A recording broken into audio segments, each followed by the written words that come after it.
welcome to the launch of the Events Week. It's so good to have you all here today. Hopefully you picked up from the kind of Sherlock Holmes and the hoodies that this is all about looking, is Jesus worth investigating? Who is he? What was he chatting about? Why is he relevant? Why are we still talking about him today, more than just one day of the year on Christmas? So yeah, you're really welcome. You'll see these flyers that got more information about what's happening. My name's Kate. I graduated in sociology and theology last year. Any sociologists here? No, they're all medics, lawyers and engineers at Bristol, but there we go. I paid your fees, so... so in the evenings, you can see here, these are the evening talks. They're kind of looking at some of the objections that you might think, well, hang on, Christianity can't be the only way. Is the Bible really reliable? Is it more than a fairy tale? That's this evening, for example, so have a look at there. And then these lunch times are looking at some of the sometimes quite scandalous claims that Jesus made. Today we're looking at, is Jesus worth more than success? Is he really worth more than a grad scheme you guys could get with KPMG? Is he really worth more than that success? So the way that lunch bars work, if you haven't been before, is you get your lunch, so you're doing well so far, and then Mark will come and speak to us. Mark was a historian at university, and then was a lawyer in London for a while, so he knows his stuff, pretty interested in the reliability of the Bible, what that's saying. So he'll do a kind of 15 to 20 minute talk, and there'll be a time for questions. The way the questions will work is you guys can stick up your hand at the end, but also if you want to text in, there's a number here on the screen. So if as a question comes into your mind, just text it. Sorry if you guys can't see the number, but you can just put your hand up at the end as well. And then we'll have a time for questions, and then we'll be done kind of from like 10 to 2, so you can go on to class. Let me just explain this little book here. It's called Uncover. This is one of the books from the Bible. It's an account of Jesus' life by a man called Luke. These are yours to take away, so please do. Someone's going to read from them. So if you want to turn to page 88 in them, and I'll just talk you through all the little numbers. If you don't have one, stick your hand up and we'll try and get one. Maybe you can share them, one between two. There's 3 up here. So page 88. And halfway down it says the parable of the rich fool. So parable is just a story that Jesus told. And the little numbers that Mark will be referring to, they're verses. So when it says verse 15, that's the little bit where it says, then he said to them. So that's as easy as it is. But we're going to have Ken come up and read for us, and then Mark's just going to crack on talking. Is Jesus worth more than success? Thanks, Ken. Okay, so it's going to be from verse 13. So just have it open and just follow me. That would be great. Someone in the crowd said to him, "Teacher, tell my brother to divide the inheritance with me." Jesus replied, "Man, who appointed me a judge or an arbiter between you?" Then he said to them, "Watch out, be on your guard against all kinds of greed. Life does not consist in an abundance of possessions." And he told them this parable. The ground of a certain rich man yielded an abundant harvest. He thought to himself, "What shall I do? I have no place to store my crops." Then he said, "This is what I'll do. I will tear down my barns and build bigger ones, and there I will store my surplus grain. And I'll say to myself, you have plenty of grain laid up for many years. Take life easy, eat, drink, and be merry." But God said to him, "You fool, this very night your life will be demanded from you. Then who will get what you have prepared for yourself?" This is how it will be with whoever stores up things for themselves, but is not rich towards God. Thank you, Ken, very much indeed. Do keep that open in front of you, and we will look at it together in our time. I love being introduced as a lawyer. It tends to make crowds of people feel very warm and fluffy towards me. There's a great old lines, what's black and brown and looks good in a lawyer? A Rottweiler. What have you got if you've got 100 lawyers buried up to their necks in sand? Not enough sand.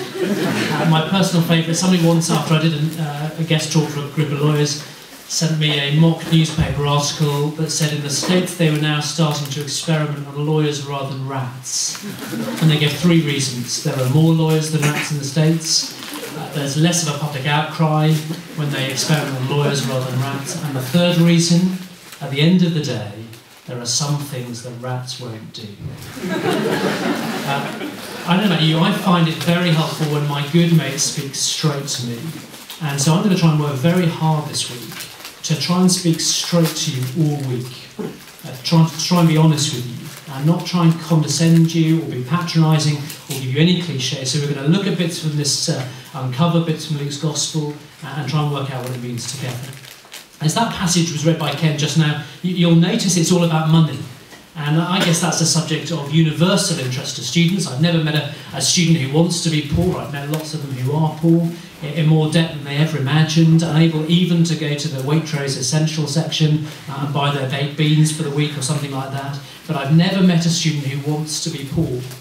If you've read Oliver James's book, The Social Psychologist, his book Affluenza, which he says is our society's most deadly disease, affluenza, then you'll know that he thinks most people want to be rich. A survey was done recently. They asked people, what one thing would you change about your life? 64% said, I'd like to be wealthier. They said, what one thing hampers your search for the good life? The most frequent answer, lack of money. We want to be rich by and large. But success isn't only financial, is it?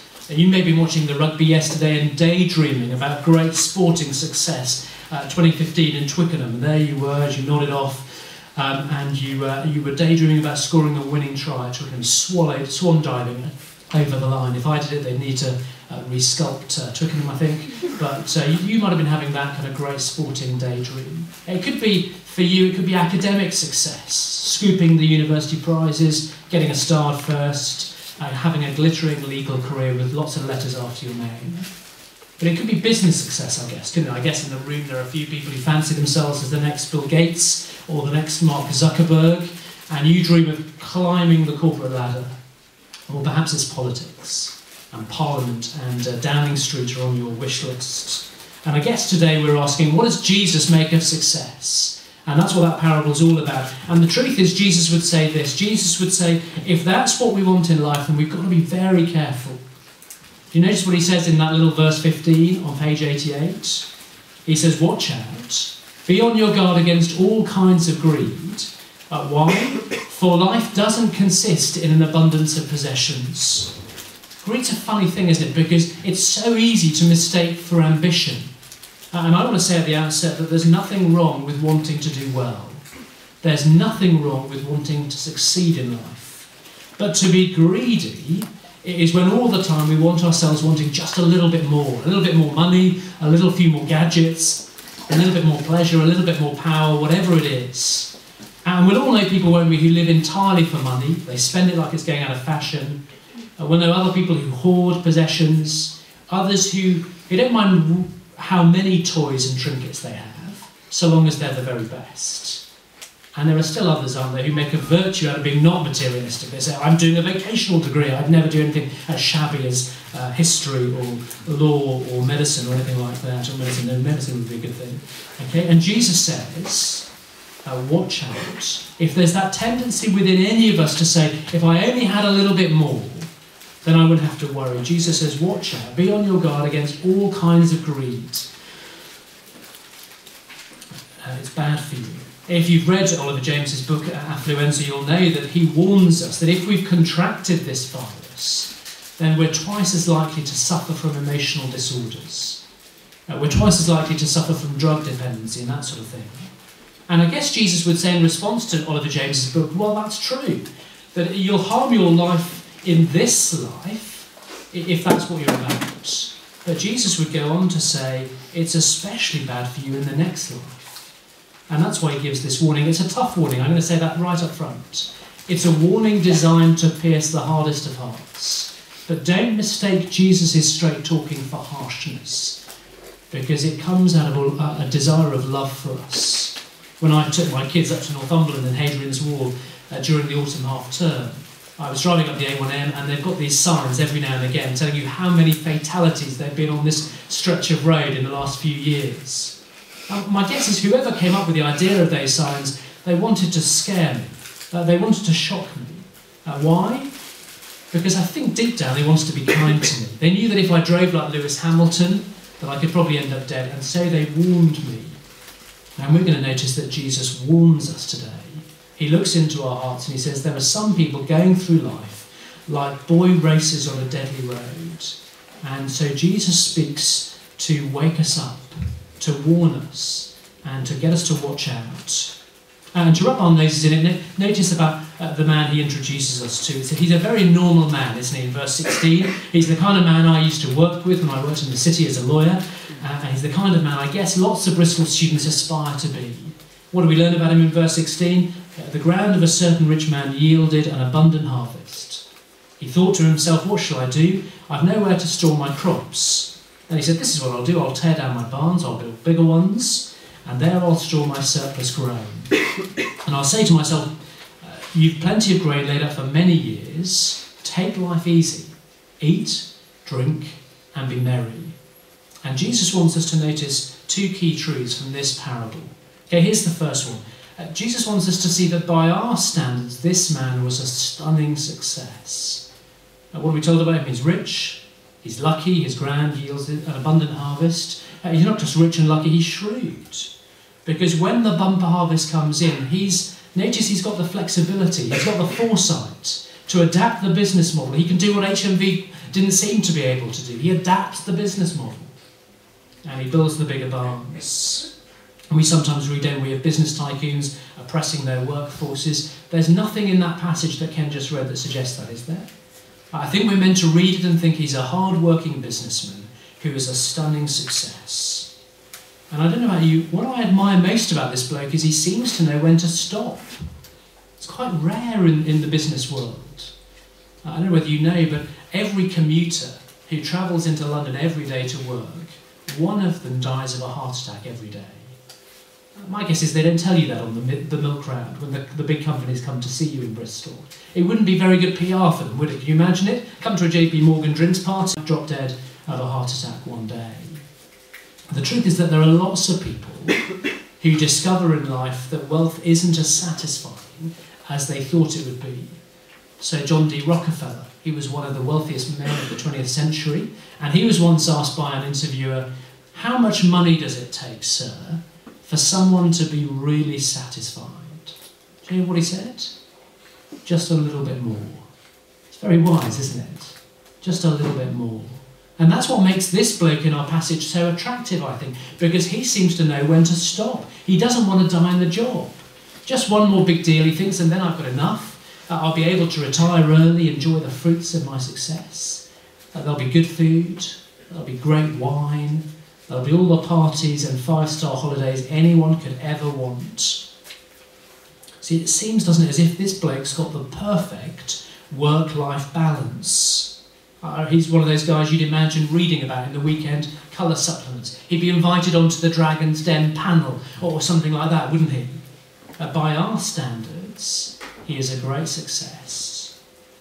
But here's the great shock. When God passes his verdict on this man, notice he sums him up with a single word. Fool. Look at verse 20. But God said to him, you fool, this very night your life will be demanded from you.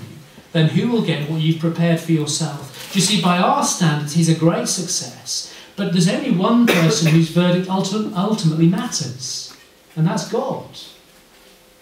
And the second thing Jesus wants us to notice is this. By God's standards, this man is a great fool. I don't think Jesus is saying God thinks he's stupid.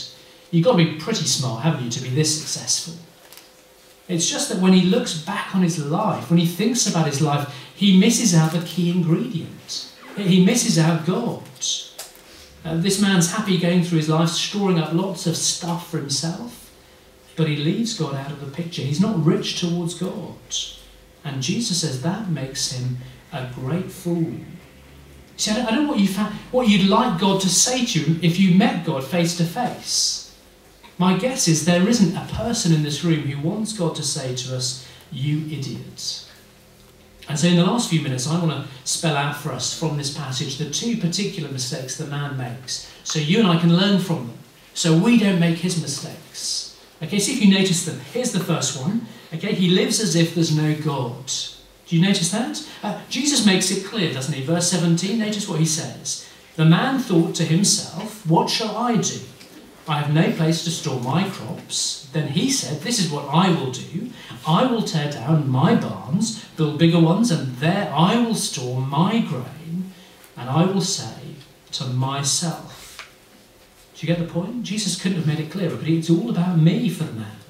A dozen times in just a couple of these verses. He may have been a great bloke. He may have gone to church every Sunday. He may have ticked the box, kind of Christian or something on his CV. But when he thinks about his life, God doesn't get a look in. And he thought about himself. He deliberated with himself. He even plans one day, did you notice, to talk to himself. He makes lots of money, but he lives as if there's no God. And so Jesus says God thinks he's a fool. There are some mistakes we make, aren't there, that are pretty trivial in consequence. You might have a hot date for Thursday night, Valentine's Day, and you might say, let's meet at Will's. And they track off to Will's Hall, and you track off to Will's Memorial Building, and it's a bit of a pain, isn't it? You're 40 minutes away from each other. It's not the end of the world, though. It's a pretty trivial consequence. There are other mistakes we make that have got more important consequences. The Prime Minister, he leaves his kid in a pub after a Sunday lunch. They've got too many cars. He doesn't know who's looking after the kid. And he goes back and the kid's on the Alco Pops or whatever. And that's a pretty serious mistake. A mate of mine forgot the rings for a wedding. That was a bit of a howler. Jesus is saying, think of the biggest mistake you could make. None of them compare to this mistake. Leaving God out of the equation. Living as if there's no God. Why? Because there is a God who is there. We can see evidence for him in the world all around us, and we can see evidence supremely, unambiguously, in the person of Jesus that you can read about in these. These are the CU's gift to you this week. I hope you'll read it. You'll find it's a great read. It takes less time to read than a kind of episode of Great British Bake Off or whatever it is that we're watching at the moment. Okay? It doesn't take long to read, but I hope you'll read it because the Bible says if you read it, you'll encounter Jesus. And if you encounter Jesus, you'll encounter God. As you listen to Jesus teaching, you'll hear God speaking. As you get to know Jesus, you'll get to know God because Jesus says, that's who I am. I'm God walking around on earth. And so living as if there's no God, it isn't just a howler. It's a personal offence against the one who created us. Imagine with me for a moment, a bloke heads off to university and his parents drop him off and his dad takes him to one side for a father-son chat just before they drive off. And he says, look son, you need to know I've set up a monthly allowance for you. Yeah, look, here's a credit card in case of emergencies. Just keep in touch, hey? And they drive off, they wave to each other, and you're listening in thinking, how jammy is that? Imagine if you saw the bloke over the months, the years, and you realised he wasn't keeping in touch. He wasn't phoning home. He wasn't letting them know how he was going. He wasn't even going home for holidays. He was taking down the pictures of his dad, or he was using the allowance, let's not get that wrong. He was maxing out the credit card. He was taking all of those good things, but didn't want to know his father. Imagine the offence. Imagine the hurt. Do you imagine it's any less offensive for you and me to take all of God's good gifts to us and not to think that we've got a Father in heaven? Jesus says, don't make that mistake. Don't pick a fight with God like that. Why? Because if you do, you'll make the same mistake as this man and you'll share his destiny. Turn over the page to page 19 and look at the sting in the tail. It's there in the very last verse, isn't it? Verse 21, Jesus says, this is how it will be with whoever stores up things for themselves but isn't rich towards God. That's the way it is, says Jesus. Live as if there's no God, and one day we'll hear God calling us a fool. So watch out. But the bloke doesn't just live as if there's no God. Here's the second big mistake. He lives as if there's no eternity. He's the Vodafone man. He's living for the now. He lives as if this world were all that there is. I wonder what you'd say to a mate at university who went through their 3, 4 or 5 years of study without giving a second's thought to the exams at the end. A mutual friends tried to take them to one side as it's getting close and say, come on, don't you want to focus on the exams? And they go, no, you don't want to believe those. They're just myth and make-believe. They're scare tactics invented by people who want to control us. They're not real. There aren't exams at the end of the thing. My guess is you'd say, you muppet, you fool. Now, this man that we're introduced to, he's not some naive hedonist, is he? who never makes plans. Jesus goes out of his way to tell us he makes lots of plans for the rest of his life. We can't fault him on that front, can we? He plans to work and work. He plans to save and save so that he can say to himself one day, verse 19, take life easy, eat, drink and be merry. He thought many, many years into the future, but that night there's a searing pain in his chest and down his left arm. And he has a massive heart attack. Suddenly his eyes are wide open to a future that he's never thought about before. See, the news from Jesus is that death is not the end. It wasn't the end for Jesus. If you read this, you'll discover that. There's a grisly crucifixion, but death is not the end for Jesus, and it's not the end for you and me either. And I guess the ultimate proof of that is Jesus' own resurrection from the dead. There's a verse in Luke's second volume, a book called Acts, where he says this: God has set a day. It's on his calendar. It's in his Google calendar. God has set a day when he will judge the world with justice. That's a good thing, isn't it? That there's going to be justice. God will judge the world with justice by the man he has appointed. And he's given proof of this to everyone by raising that man, Jesus, from the dead. A Jewish mate of mine was an atheist. By the tender age of 17, he'd risen to the dizzy heights of head of the junior wing of the Communist Party of Great Britain. One thing he hated more than capitalists was Christians. They kept going on and on about Jesus and his death and resurrection. And so he challenged them in his school to a debate one day on the evidence for the resurrection of Jesus. The day before he thought he ought to go and mug it up, and went into the library, got some books down on the resurrection. To his great credit, the next day he stood up in front of the whole school and he said, I've got an announcement to make. There'll be no debate at lunchtime. Jesus Christ rose from the dead. The evidence is overwhelming. I'm going to try and follow him from now on. I don't know if you've ever checked out the evidence for yourself as an adult for the resurrection of Jesus. It is surprisingly compelling. I was a cynical, sceptical historian in my second year, training to be a lawyer, and it stopped me in my tracks. It was morally massively inconvenient to me, but there was a mountain of evidence that I couldn't avoid for the resurrection of Jesus. Why should you check it out? Check it out for this reason, if for no other reason. Because the Bible says the resurrection of Jesus is proof that this world isn't all that there is. That there is a day to come when God will judge the world, and he will judge every one of us. There's no doubt it will happen. And yet this guy lives as if there's no eternity. And so verse 20, God says to him, you fool. He plans his future with himself, but he just gets caught out. A rich man has two sons. When he dies, one asks the other, how much did the old guy leave? His brother replied, every penny. Every penny. Success is strangely seductive, isn't it? The question today is not, will death come to us? Because it comes to everyone. The question is, will we be ready for what happens next? Jesus says, learn from his mistakes. Don't live as if there's no God. Don't live as if there's no eternity. Instead, fix your eyes on the guy at the heart of this book, Jesus, the one that we're told left the rich to be poor for our sake, born in a stable, suffering, dying a humiliating death. Why? So that we, by his poverty, by his death, might have access to all the riches of heaven and be rich towards God. It's quite something, isn't it, if somebody does that for you?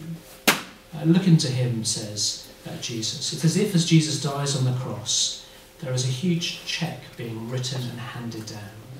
And I look at it closely and I see it's written to me. It's written to pay Mark O'Donoghue. And when I look at the amount, it says infinite riches before God. And I see that it's signed in the blood of Christ as he sheds it for us. And I guess at that point, I've got three choices, haven't I? I could say no thanks and put the cheque in the bin. And run the risk of God saying to me one day, you fool. I guess the second option is I could say, I want to see if the cheque's bona fide. I want to see if it's going to bounce, if it's a dodgy cheque. And then I might want to read the rest of this and find out a bit more. I might want to go to a course where I can ask any question with some other sceptics. Here's the third option, I guess. You might have been to lots of these things before. And you might have heard quite a lot about Jesus. You might think that the cheque is genuine, and you're there sitting there thinking, I want to cash that cheque. I'd love to hear from you if that's you. Ask a question to say how, and I'll make sure we tell you in the questions. That's enough from me. Over to you for your questions. Great, thanks so much, Mark. So now it's over to you guys. So if you take 2 minutes to turn to people around you and chat about maybe there's a question you want to ask, just for 2 minutes, and then we'll have a time for them to come. I've still got the phone, so you can still text your questions in, but just take 2 minutes to have a sip and ask your questions to each other.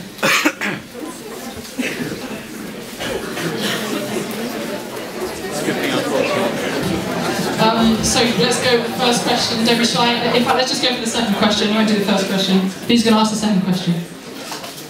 No, it still was awkward. Okay, who's going to ask the first question?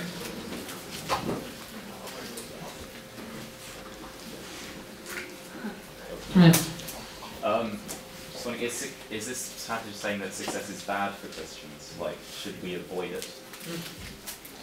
Great question. Thank you very much. What's your name? Ian. Is success bad for Christians?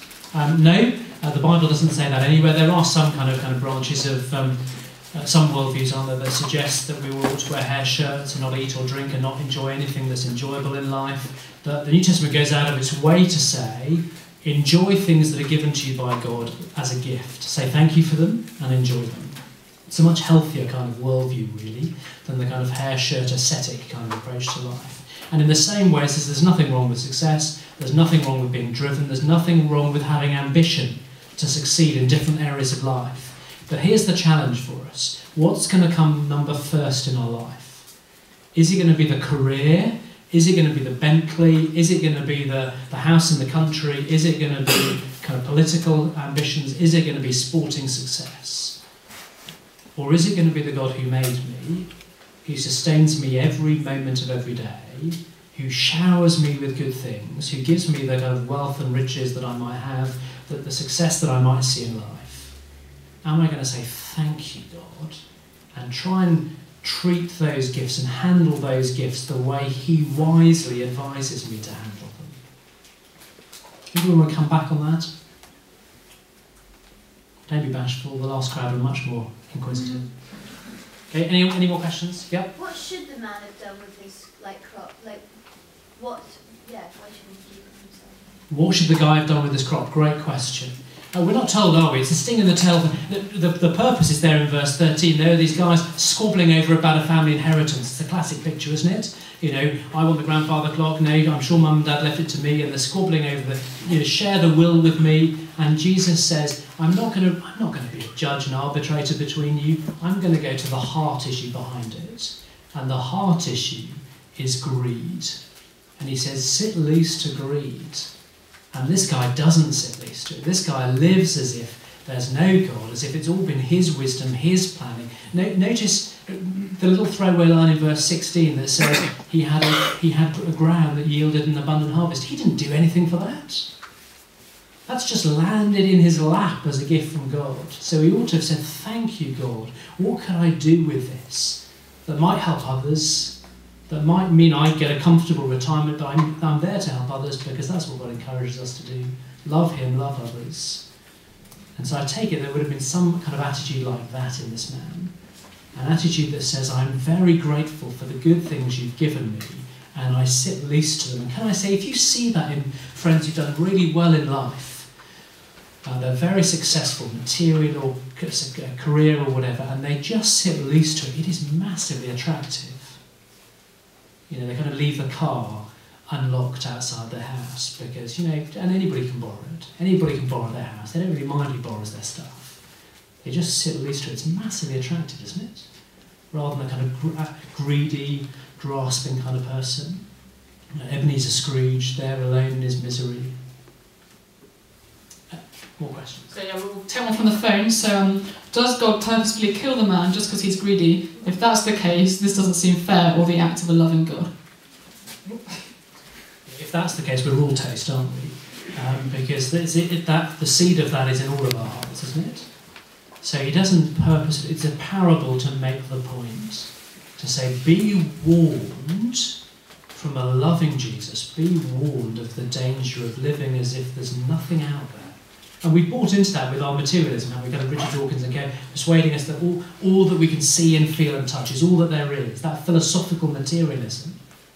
And it means we become practical materialists too. If all that matters is matter, I want to get as much of it as possible. And Jesus says, just be warned about that kind of worldview. Realise there is a God. Get to know him as you read this. Check him out, see what he's like. As you read about Jesus, ask yourself as you read Uncover, is he the kind of person I'd want to be, the king of my life? Is he the kind of person, the kind of leader I'd want to follow? Lots of the England rugby fans want to follow Rob Shaw because he looks like a good leader. People in this country can't quite work out which political leader to follow, and I don't really blame them. But ask yourself as you read Luke's Gospel, does he look like a leader worth following? Now that's the big challenge for us. So no, he doesn't do it deliberately to kill him. That's what we discovered, don't we, that although all of us are tempted like that, the Bible tells us God is so loving that he sends his only son so that nobody would face that punishment. I've got 2 sons. Let me tell you now, I wouldn't spare one of them for you. Okay, I'm sorry if that comes as a tragedy. Okay, I love my sons to bits. I would not spare Charlie or Jack for any of you, however close you were to me. And if you were somebody who had ignored me and taken my good gifts and shut me out of your life, you're toast, I'm afraid. It is a breathtaking thing that God loves us so much when we're like that he would spare his only son. So check him out. Great, we'll take one more question whilst the snow falls around us. I just noticed it. Yeah, question here. You almost described sort of asceticism as in some way unhealthy, so would you say that you don't think there's a place for that kind of ascetic effort? Is there a place for a sort of ascetic effort where we kind of fast and deny ourselves things? I think if possessions and stuff is a problem for us, then it might well be quite a healthy thing to do. Cut the cord, let go of it. You know, if I read this and I think Jesus is worth following, but my real ambition is to be in 10 Downing Street. And that's my blind spot, and nothing else matters apart from being in 10 Downing Street or playing for England rugby or having a Bentley or something like that, an Aston Martin or something like that. If nothing matters more than those, then I might just need to say, you know, stuff it. It's not the end of the world, and I might need to do that kind of to help myself. But following Jesus doesn't depend on that. The great joy of Christianity, unlike every other worldview that I've ever looked into, is every other worldview tells us to do stuff. Give up stuff, take up stuff, stop doing stuff, start doing stuff, jump through these hoops, and then God just might accept you. And Christianity comes along and says, blows a big fat raspberry to all of that, and it says, you can't do it. But it's okay, because Jesus has done everything necessary, and then he has died so that you could be forgiven, and he offers it to us as a gift. And all we have to do is take it. That's massively humbling for most of us, because we like to earn it. We don't like charity from other people. But can I say, when it's that good a gift, I'm not going to say to you today, take it, cash the cheque. I'm going to say to you today, check it out. See if the cheque is bona fide. Read it and see what you make of it. You're all thinking people. God's given you all a brain. Let me encourage you to use it and decide for yourself. Don't take it because I'm standing here with a microphone, or there's guys with hoodies looking like the Mormons around you. Okay? Read it for yourself and check it out for yourself. Okay? The only thing we could lose then is our caricatures. And we don't mind losing those if we find truth, do we? Thank you for listening. Cool, we'll wrap it up there.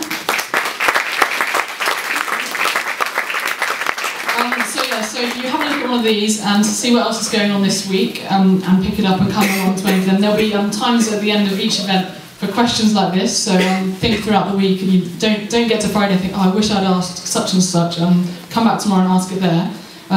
These are feedback forms. We'd really value your feedback on the sandwiches, on the speaking, on the venue, on anything. So if you can all pick up one of these and grab a pen and fill it in and then hand them in to someone in a hoodie on the door as you leave, that'd be excellent. take and uncover. What I love is the next few words after the reading, it then says, then Jesus said, and with Jesus there's always a, then he did this, then he said that. Why not, before you go out tonight or before you go to sleep tonight, read the next story, maybe the next day, the next one, and get stuck into this, talk to one of us. We've got about 10 minutes to keep hanging around here. Yeah, but thanks for coming, and we'll see you again soon.